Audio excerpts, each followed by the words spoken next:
What to do, YouTube? I'm David Sexton. This is Sexton EDT, and today I'm going to be going over a personal 3D viewer made by Goovis. I'm assuming is how it's pronounced. It says on the back here that Goovis is good vision. So Goovis, doofus, I don't know. Nonetheless, it's a pretty cool device, a little overpriced for what it is, in my opinion. It's on Amazon for $4.99 with a discount code. Got it to around $4.20, $4.30. This is, I guess, marketed as just a 3D video viewer. You can plug it to your phone with the right adapters, depending on whether you're rocking an iPhone or a USB-C Android. And you can watch 3D movies, content, whatever you got. You can also kind of stream content. It has its own little media device that you can purchase extra from this. But what I was technically wanting was a wearable monitor, a heads-up display to be able to put it in, plug it into your laptop, or even if you have a Mac Mini that you want to make more mobile. You've got a heads-up display monitor that you can throw on the goggles and be able to see a huge monitor in front of you, which for that purpose it did sort of work, but the words were a little blurry, a little too blurry to be able to make out for the type of things that I do, word processing, web browsing, news reading. I'm in college right now, going back to school for database coding and development, and I was kind of hoping to be able to throw that on, have a distraction-free productivity type of experience where they're, put on some noise-canceling headphones, throw this guy on, and no matter where I am in the house or while I'm traveling or wherever, I'll have completely isolated workflow going for school or work or whatever it is that I was doing. It just didn't seem to check that box well for me. It might have been because of my vision, if you notice closely. I'm wearing glasses. This has a diopter on either eye on the bottom to be able to select it. Mine are in quarter increments, 125 and 175 depending on the eye.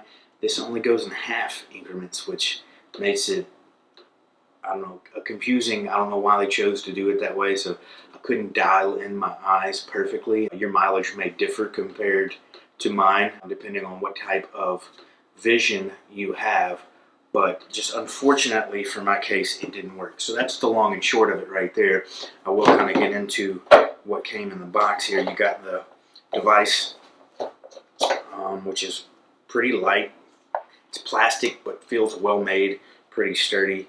No complaints there. A little fake leather and spandex headband that goes to keep it on, and then this one I didn't use, but you could use it to make a more secure fit. Another curious design is that the wire is hardwired in.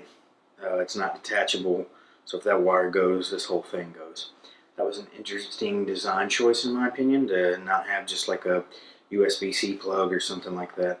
There's also an audio jack on this side, but then that comes to a regular HDMI, so anything that like your computer or any type of video box, video games, anything that has an HDMI output, you put this in there and this will pick it up just like it was a monitor or something else. That in mind though, it has to also be powered, because if your HDMI port is not a powered HDMI port, you have this adapter that does come in the box that's HDMI to HDMI and USB. So you plug the USB into the power source and the HDMI into your HDMI, and you can get power that way. I used it from a laptop, so a regular HDMI Thunderbolt adapter worked fine and powered it right up with one plug directly into my MacBook Air M1 2020 version. So all in all, worked really well for viewing content, videos, that sort of thing, but like I said, that wasn't really what I was after it for. I was wanting to basically have a really cool wearable heads-up display monitor, and it just didn't work for that. I know that's probably a niche use case, and so not a lot of people are going to be doing it, but if I also saw that not a lot of videos when reviewing this device talked about that, so that's why I wanted to put this one up there.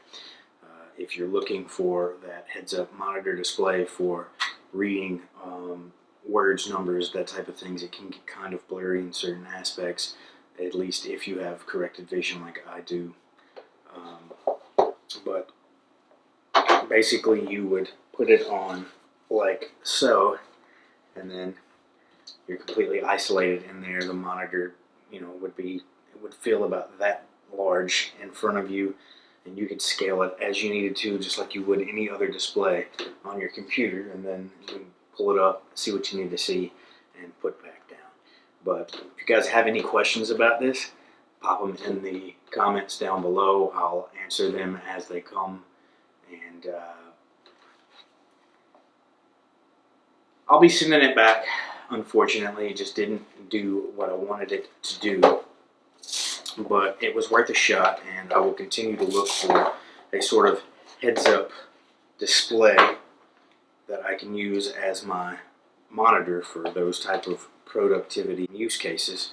And if you know of something that is like that, then do me a favor and pop those down in the comments. And if you got some value out of this video, hit me up with a like. If you like this type of content, there are a bunch more coming.